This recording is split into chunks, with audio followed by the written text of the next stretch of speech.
আসসালামু আলাইকুম ওয়া রাহমাতুল্লাহি ওয়া বারাকাতুহু।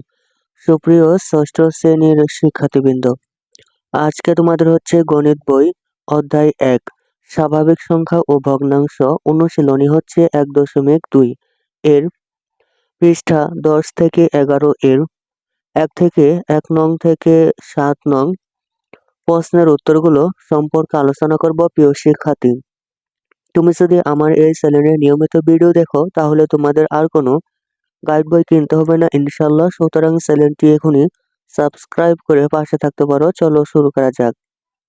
১ নম্বর প্রশ্ন হচ্ছে ৩০ থেকে ৭০ এর মধ্যকার মৌলিক সংখ্যাগুলো লেখো। তারপর হচ্ছে ২ নম্বর সহমৌলিক জোড়া নির্ণয় করো। ৩ নম্বর হচ্ছে নিচের কোন সংখ্যাগুলো নির্দেশিত সংখ্যা দিয়ে নিঃশেষে বিভাজ্য। ৪ নম্বর ৫, ৬, ৭। প্রিয় শিক্ষার্থী, প্রশ্নগুলোর উত্তর তোমাদের দেখাচ্ছি, তা তোমরা খাতায় সুন্দর করে লিখে রাখতে পারো। চলো শুরু করা যাক।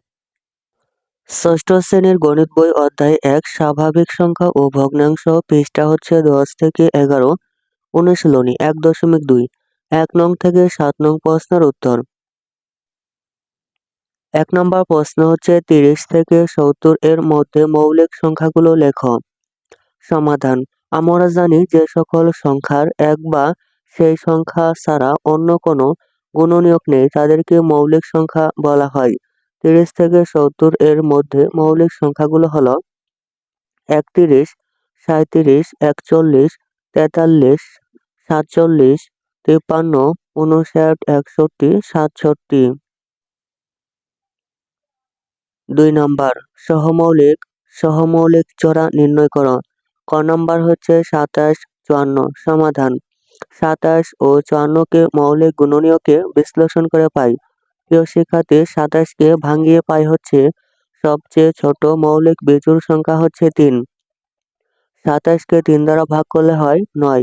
৯কে বিজোড় সবচেয়ে ছোট মৌলিক সংখ্যা ৩ দ্বারা ভাগ করলে হয় ৩। তারপর হচ্ছে ৫৪। ৫৪ যেহেতু জোড় সংখ্যা, সবচেয়ে ছোট মৌলিক জোড় সংখ্যা হচ্ছে ২। ২ দ্বারা ভাগ করলে হয় ২৭। ২৭ যেহেতু বেজোড় সংখ্যা, সবচেয়ে ছোট বেজোড় মৌলিক সংখ্যা হচ্ছে ৩। ৩ দ্বারা ভাগ করলে হয় হচ্ছে ৯। ৯ যেহেতু বেজোড় সংখ্যা, সবচেয়ে ছোট বিজোড় মৌলিক সংখ্যা হচ্ছে ৩। ৩ দ্বারা ভাগ করলে হয় ৩। এখানে এখানে ২৭ এর গুণনীয়কগুলো হচ্ছে ১ গুণন কয়টা ৩ পেয়েছি ৩টা, ১ ২ ৩। ৫৪ এর গুণনীয়কগুলো হচ্ছে মৌলিক গুণনীয়কগুলো হচ্ছে ১ ২ পেয়েছি ১টা, ৩ পেয়েছি ১টা ২টা ৩টা, ১টা ২টা ৩টা ৩। দেখা যাচ্ছে ২৭ ও ৫৪ এর মধ্যে ১ ছাড়াও সাধারণ গুণনীয়ক ৩ ৩ ৩ বিদ্যমান। ১টা ৩, ২টা ৩, ৩টা ৩ বিদ্যমান। সুতরাং ২৭ ও ৫৪ সংখ্যাদ্বয় সহমৌলিক নয়। খ নাম্বার ৬৩, ৯১। সমাধান: ৬৩ ও ৯১কে মৌলিক গুণনীয়কে বিশ্লেষণ করে পাই। ৬৩ ৬৩ যেহেতু বিজোড় সংখ্যা, সুতরাং সবচেয়ে ছোট বিজোড় মৌলিক সংখ্যা হচ্ছে ৩। ৩ দ্বারা ভাগ করলে হয় ২১। ২১ যেহেতু বিজোড় সংখ্যা, সুতরাং সবচেয়ে ছোট বিজোড় মৌলিক সংখ্যা হচ্ছে ৩। ৩ দ্বারা ভাগ করলে হয় ৭। ৭ যেহেতু মৌলিক সংখ্যা, সেহেতু আর ভাগ করার প্রয়োজন নেই। তারপর হচ্ছে ৯১। ৯১ যেহেতু বিজোড় সংখ্যা, সুতরাং সবচেয়ে ছোট মৌলিক বিজোড় সংখ্যা ৩, কিন্তু ৩ দ্বারা ভাগ হবে না, এজন্য আমরা ৭ ব্যবহার করেছি। ৭ হচ্ছে ৭ দ্বারা ভাগ করলে হয় ১৩। ১৩ হচ্ছে মৌলিক সংখ্যা, সুতরাং আর কোনো ভাগ করার প্রয়োজন নেই। এখানে ৬৩ এর মৌলিক গুণনীয়কগুলো হচ্ছে ১ গুণন ৩ গুণন ৩ গুণন ৭, ৩ ৩ ৭। ৯১ ৯১ এর মৌলিক গুণনীয়কগুলো হচ্ছে ১, তারপর হচ্ছে পেয়েছে ৭ ১৩ ৭ ১৩। দেখা যাচ্ছে ৬৩ ও ৯১ এর মধ্যে ১ ছাড়াও সাধারণ গুণনীয়ক ৭ বিদ্যমান। ১ ছাড়াও ৬৩-তেও ৭ রয়েছে, ৯১-এ ৭ রয়েছে। সুতরাং ৬৩ ও ৯১ সংখ্যাদ্বয় সহমৌলিক নয়। গ নম্বর প্রশ্ন ১৮৯ ২১০ সমাধান। ১৮৯ ও ২১০কে মৌলিক গুণনীয়কে বিশ্লেষণ করে পাই। ১৮৯ যেহেতু বিজোড় সংখ্যা, সবচেয়ে ছোট মৌলিক সংখ্যা হচ্ছে ৩। ৩ দ্বারা ভাগ করলে হয় ৬৩। ৬৩ যেহেতু বিজোড় সংখ্যা, সবচেয়ে ছোট মৌলিক সংখ্যা ৩ দ্বারা ভাগ করলে হয় ২১। ২১ যেহেতু বিজোড় সংখ্যা, সবচেয়ে ছোট মৌলিক সংখ্যা ৩ দ্বারা ভাগ করলে হয় ৭। তারপর হচ্ছে ২১০। ২১০ যেহেতু জোড় সংখ্যা, তাই সবচেয়ে ছোট জোড় মৌলিক সংখ্যা হচ্ছে ২। ২ দ্বারা ভাগ করলে হয় ১০৫। ১০৫কে ৩ দ্বারা ভাগ করলে হয় ৩৫। ৩৫কে ৫ দ্বারা ভাগ করলে হয় ৭। ৫ ৭ ৩৫। প্রিয় শিক্ষার্থী, এখানে হচ্ছে ১৮৯ এর গুণনীয়কগুলো হলো ১, ৩, ৩, ৩ গুণন হচ্ছে ৭। ২১০ এর মৌলিক গুণনীয়ক হচ্ছে ১, ২, ৩, ৫, ৭। দেখা যাচ্ছে ১৯০ ও ২১০ এর মধ্যে ১ ছাড়াও সাধারণ গুণনীয়ক ৩ ও ৭ রয়েছে। সাধারণ গুণনীয়ক ৩ রয়েছে, তারপর হচ্ছে ৭ রয়েছে। সুতরাং ১৮৯ ও ২১০ সংখ্যাদ্বয় সহমৌলিক নয়। ঘ হচ্ছে ৫২, ৯৭ সমাধান। ৫২ ও ৯৭কে মৌলিক গুণনীয়কে বিশ্লেষণ করে পাই। ৫২ যেহেতু জোড় সংখ্যা, তাই সবচেয়ে ছোট মৌলিক সংখ্যা হচ্ছে ২। ২ দ্বারা ভাগ করলে হয় ২৬। ২৬কে ২ দ্বারা ভাগ করলে হয় ১৩। ৯৭ যেহেতু মৌলিক সংখ্যা, তাই ১ দ্বারা ভাগ করলে ৯৭ই হয়। এখানে ৫২ এর মৌলিক সংখ্যা হচ্ছে ১, ২, ২, ১৩। ৯৭ এর মৌলিক সংখ্যা হচ্ছে ১, ৯৭। দেখা যাচ্ছে ৫২ ও ৯৭ এর মধ্যে ১ ছাড়া অন্য কোনো সাধারণ গুণনীয়ক নেই। সুতরাং ৫২ ও ৯৭ সংখ্যাদ্বয় সহমৌলিক।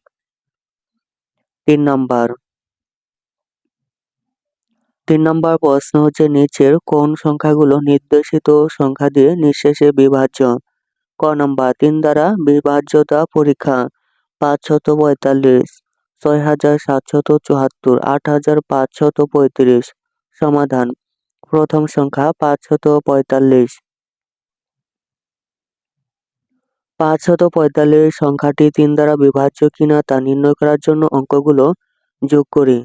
অঙ্কগুলো হচ্ছে ৫, ৪, ৫। যোগফল হচ্ছে ১৪। ১৪কে ৩ দ্বারা ভাগ করলে ২ অবশিষ্ট থাকে। সুতরাং ৩ দ্বারা বিভাজ্য নয়।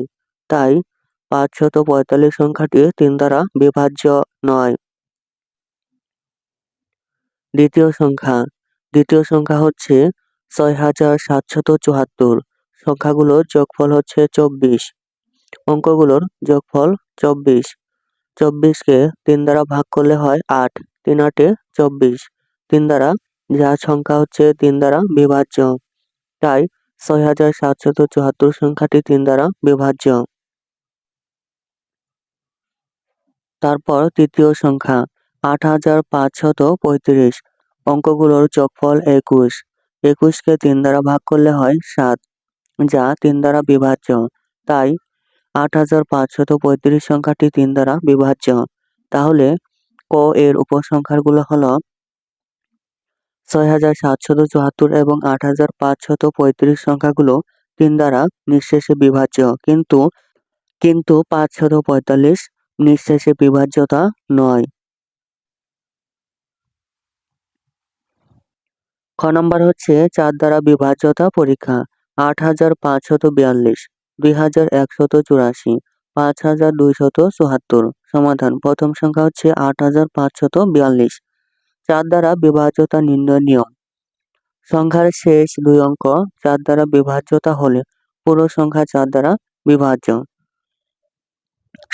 সংখ্যাটি হচ্ছে ৮৫৪২। সংখ্যার শেষ ২ অঙ্ক হচ্ছে ৪২।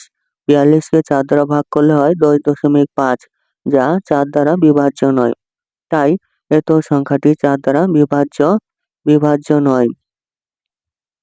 ২ নাম্বার ২০০০ দ্বিতীয় সংখ্যা হচ্ছে 2184, শেষ 2 অঙ্ক 84। 84কে 4 দ্বারা ভাগ করলে হয় 21, যা 4 দ্বারা বিভাজ্য, তাই সংখ্যাটি 4 দ্বারা বিভাজ্য। তৃতীয় সংখ্যা 5274, শেষ 2 অঙ্ক হচ্ছে 74। 74কে 4 দ্বারা ভাগ করলে হয় 18.5, যা 4 দ্বারা বিভাজ্য নয়, তাই এত সংখ্যাটি 4 দ্বারা বিভাজ্য নয়। উপসংহার তাহলে আমরা কি লিখতে পারি? 2184 সংখ্যাটি 4 দ্বারা নিঃশেষে বিভাজ্য, কিন্তু 8542 ও 5274 নিঃশেষে বিভাজ্য নয়। গ নাম্বার হচ্ছে 6 দ্বারা বিভাজ্যতা পরীক্ষা। 2184, 1074, 7832। সমাধান। 6 দ্বারা বিভাজ্যতা পরীক্ষা করার নিয়ম। একটি সংখ্যা 6 দ্বারা বিভাজ্য হলে তা 2 এবং 3 উভয় দ্বারা বিভাজ্য হতে হবে। প্রথম সংখ্যা 2184। 2 দ্বারা বিভাজ্যতা। 2184 জোড় সংখ্যা যেহেতু, তাই 2 দ্বারা বিভাজ্য। 3 দ্বারা বিভাজ্যতা অঙ্কগুলোর যোগফল। অঙ্কগুলোর যোগফল করলে হয় 15। 15কে 3 দ্বারা ভাগ করলে 5, যা 3 দ্বারা বিভাজ্য। যেহেতু 2 ও 3 উভয় দ্বারা বিভাজ্য, তাই এত সংখ্যাটি 6 দ্বারা বিভাজ্য। দ্বিতীয় সংখ্যা 1074, 2 দ্বারা বিভাজ্যতা। যেহেতু সংখ্যাটি জোড় সংখ্যা, তাই 2 দ্বারা বিভাজ্য। 3 দ্বারা বিভাজ্যতা যাচাই। অঙ্কগুলোর যোগফল। অঙ্কগুলোর যোগফল করলে হয় 12। 12কে 3 দ্বারা ভাগ করলে হয় 4। 4 হচ্ছে যা 3 দ্বারা বিভাজ্য, তাই এত সংখ্যাটি 6 দ্বারা বিভাজ্য। তৃতীয় সংখ্যা 7832, 2 দ্বারা বিভাজ্যতা পরীক্ষা। এত সংখ্যাটি যেহেতু জোড় সংখ্যা, তাই 2 দ্বারা বিভাজ্য। 3 দ্বারা বিভাজ্যতা পরীক্ষা। অঙ্কগুলোর যোগফল। অঙ্কগুলোর যোগফল হচ্ছে 20। 20কে 3 দ্বারা ভাগ করলে হয় 6.666, যা হচ্ছে 3 দ্বারা বিভাজ্য নয়। যেহেতু 3 দ্বারা বিভাজ্য নয়, তাই সংখ্যাটি 6 দ্বারা বিভাজ্য নয়।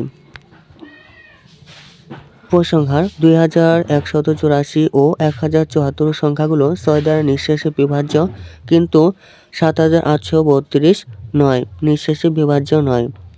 তারপর হচ্ছে ঘ নাম্বার। ঘ নাম্বার হচ্ছে 9 দ্বারা বিভাজ্যতা পরীক্ষা। 9 দ্বারা বিভাজ্যতা পরীক্ষা করতে হবে সংখ্যাগুলো। সমাধান। প্রথম সংখ্যা হচ্ছে 5075। 9 দ্বারা বিভাজ্যতা নির্ণয়ের জন্য সংখ্যাটির অঙ্কগুলোর যোগফল নির্ণয় করি। অঙ্কগুলোর যোগফল হচ্ছে 17। 17কে 9 দিয়ে ভাগ করলে অবশিষ্ট 8 থাকে। অবশিষ্ট 8 থাকে, 9 দ্বারা বিভাজ্য নয়, তাই এত সংখ্যাটি 9 দ্বারা বিভাজ্য নয়। দ্বিতীয় সংখ্যা 1737। অঙ্কগুলোর যোগফল করলে হয় 18। 18কে 2 দ্বারা ভাগ করলে হয় 9, যা হচ্ছে 9 দ্বারা বিভাজ্য, তাই সংখ্যাটি 9 দ্বারা বিভাজ্য। তৃতীয় সংখ্যা 2193। অঙ্কগুলোর যোগফল করলে হয় 15। 15কে 9 দ্বারা ভাগ করলে অবশিষ্ট 6 থাকে, যা 9 দ্বারা বিভাজ্য নয়, তাই এত সংখ্যাটি 9 দ্বারা বিভাজ্য নয়। উপসংখ্যা তাহলে কি লিখতে পারি? 1737 সংখ্যাটি 9 দ্বারা নিঃশেষে বিভাজ্য, কিন্তু 5075 ও 2193 নিঃশেষে বিভাজ্য নয়। তারপর হচ্ছে 4 নাম্বার। 4 নাম্বার হচ্ছে নিচের খালি ঘর চিহ্নিত স্থানে কোন কোন অঙ্ক বসালে সংখ্যাটি 9 দ্বারা বিভাজ্য হবে। ক নাম্বার 5 খালি ঘর 4 7 2 3। সমাধান। 5 খালি ঘর 4 7 2 3 এই ব্যবহৃত অঙ্কগুলোর যোগফল। ব্যবহৃত অঙ্কগুলোর যোগফল হচ্ছে 21, যা 9 দ্বারা বিভাজ্য নয়। অঙ্কগুলোর যোগফলের সাথে 6 যোগ করলে হয় 27, যা 9 দ্বারা বিভাজ্য। সুতরাং খালি ঘরে চিহ্নিত স্থানে 6 বসালে সংখ্যাটি 9 দ্বারা বিভাজ্য হবে। উত্তর হবে 6। খালি ঘরে উত্তর হবে 6। খালি ঘরে উত্তর 6 হবে। খ নাম্বার হচ্ছে 8 1 2 খালি ঘর 7 4। সমাধান হচ্ছে 8 1 2 খালি ঘর 7 4 এই ব্যবহৃত অঙ্কগুলোর যোগফল। অঙ্কগুলোর যোগফল করলে হয় 22, যা 9 দ্বারা নিঃশেষে বিভাজ্য নয়। অঙ্কগুলোর যোগফলের সাথে 5 যোগ করলে হয় 27, যা 9 দ্বারা বিভাজ্য। সুতরাং খালি ঘরে 5 বসালে 9 দ্বারা বিভাজ্য হবে। উত্তর হবে খালি ঘরে 5। তারপর গ নাম্বার হচ্ছে খালি ঘর 4, 1, 5, 7, 8 সমাধান। খালি ঘর 4, 1, 5, 7, 8 এই ব্যবহৃত অঙ্কগুলোর যোগফল। অঙ্কগুলোর যোগফল করলে হয় 25, যা 9 দ্বারা বিভাজ্য নয়, কিন্তু অঙ্কগুলোর যোগফলের সাথে 2 যোগ করলে হয় 27, যা 9 দ্বারা বিভাজ্য। সুতরাং খালি ঘরে 2 বসালে সংখ্যাটি 9 দ্বারা বিভাজ্য হবে। তারপর হচ্ছে ঘ নাম্বার 5, 7, 4, 2 খালি ঘর। সমাধান 5, 7, 4, 2 খালি ঘর এ ব্যবহৃত অঙ্কগুলোর যোগফল 5, 7, 4, 2 সমান 18, যা 9 দ্বারা বিভাজ্য। সুতরাং খালি ঘরে স্থানে শূন্য বসালে সংখ্যাটি 9 দ্বারা বিভাজ্য হবে। সুতরাং খালি ঘরে উত্তর হবে 0। আবার অঙ্কগুলোর যোগফলের সাথে 9 যোগ করলে হয় 27, যা 9 দ্বারা বিভাজ্য। সুতরাং খালি ঘর এর স্থানে 0 অথবা 9 অঙ্কগুলোর যে কোনোটি বসালে সংখ্যাটি 9 দ্বারা বিভাজ্য হবে। 0 বসিয়েও উত্তর হবে এবং 9 বসিয়েও উত্তর করা যাবে। 5 নম্বর প্রশ্ন হচ্ছে 5 অঙ্কের ক্ষুদ্রতম সংখ্যা নির্ণয় করো যা 3 দ্বারা বিভাজ্য। সমাধান 5 অঙ্কের ক্ষুদ্রতম হচ্ছে 10,000। 10,000 সংখ্যাটির অঙ্কগুলোর যোগফল 1। যেহেতু 1 3 দ্বারা বিভাজ্য নয়, তাই 10,000 সংখ্যাটি 3 দ্বারা বিভাজ্য নয়। 1-এর সাথে 2 যোগ করলে পাই হচ্ছে 3, যা 3 দ্বারা বিভাজ্য। অতএব 10,000 এর কাছাকাছি 10,000 অপেক্ষা বড় সংখ্যা হচ্ছে 10,002, যা 3 দ্বারা বিভাজ্য। নির্ণয় সংখ্যাটি হবে 10,002। 6 নম্বর প্রশ্ন হচ্ছে 7 অঙ্কের বৃহত্তম সংখ্যা নির্ণয় করো যা 6 দ্বারা বিভাজ্য। সমাধান 7 অঙ্কের বৃহত্তম সংখ্যা হচ্ছে 7টি 9। সংখ্যাটির অঙ্কগুলোর যোগফল করলে হয় 63। যেহেতু 63 3 দ্বারা বিভাজ্য এবং সংখ্যাটি জোড় নয়, তাই 7টি 9 সংখ্যা 6 দ্বারা বিভাজ্য নয়। 6 দ্বারা বিভাজ্য হওয়ার জন্য সংখ্যাটি 2 ও 3 উভয় দ্বারা বিভাজ্য হতে হবে। 7টি 9 এর সাথে 3 যোগ করলে পাই 7টি 9 যোগ 3, যোগফল হচ্ছে 1,02,00,000, যা 6 দ্বারা বিভাজ্য হলেও এটি 8 অঙ্কের সংখ্যা, অতএব গ্রহণযোগ্য নয়। আবার 7টি 9 থেকে 3 বিয়োগ করলে পাই হচ্ছে 6টি 9 শেষে 6, যা জোড় এবং অঙ্কগুলোর যোগফলও 3 দ্বারা বিভাজ্য। নির্ণয় সংখ্যাটি হবে 6টি 9 শেষে 6। 7 নম্বর প্রশ্ন হচ্ছে 3, 0, 5, 2, 7 অঙ্কগুলো দ্বারা গঠিত বৃহত্তম সংখ্যা 4 এবং 5 দ্বারা বিভাজ্য কিনা তা নির্ণয় করো। সমাধান 3, 0, 5, 2, 7 অঙ্কগুলো দ্বারা গঠিত বৃহত্তম সংখ্যা 7, 5, 3, 2, 0। 4 দ্বারা বিভাজ্যতা পরীক্ষা। কোনো সংখ্যার শেষ 2 অঙ্ক দ্বারা গঠিত সংখ্যা 4 দ্বারা বিভাজ্য হলে পুরো সংখ্যাটি 4 দ্বারা বিভাজ্য। এখানে শেষ 2 অঙ্ক 20। 20কে 4 দ্বারা ভাগ করলে হয় 5, যা 4 দ্বারা বিভাজ্য। অতএব সংখ্যাটি 4 দ্বারা বিভাজ্য। 5 দ্বারা বিভাজ্যতা পরীক্ষা। কোনো সংখ্যার একক স্থানীয় অঙ্ক 0 বা 5 হলে সংখ্যাটি 5 দ্বারা বিভাজ্য। এখানে একক স্থানীয় অঙ্ক হচ্ছে 0, অতএব সংখ্যাটি 5 দ্বারা বিভাজ্য। উপসংহার প্রদত্ত অঙ্কগুলো দ্বারা গঠিত বৃহত্তম সংখ্যা 4 ও 5 উভয় দ্বারা বিভাজ্য। প্রিয় শিক্ষার্থী, এই ছিল তোমাদের ষষ্ঠ শ্রেণীর গণিত বই অধ্যায় 1 স্বাভাবিক সংখ্যা ও ভগ্নাংশ। অনুশীলনী হচ্ছে 1.2 পৃষ্ঠা 10 থেকে 12 এর 1 নং থেকে 7 নং প্রশ্নের উত্তর। প্রিয় শিক্ষার্থী, অন্যান্য সকল বইয়ের উত্তর পেতে চ্যানেলটির প্লেলিস্ট দেখতে পারো। প্রিয় শিক্ষার্থী, তুমি যদি আমার এই চ্যানেলে নিয়মিত ভিডিও দেখো তাহলে তোমাদের আর কোনো গাইড বই কিনতে হবে না ইনশাল্লাহ। সুতরাং চ্যানেলটি এখনই সাবস্ক্রাইব করে পাশে থাকতে পারো। ধন্যবাদ।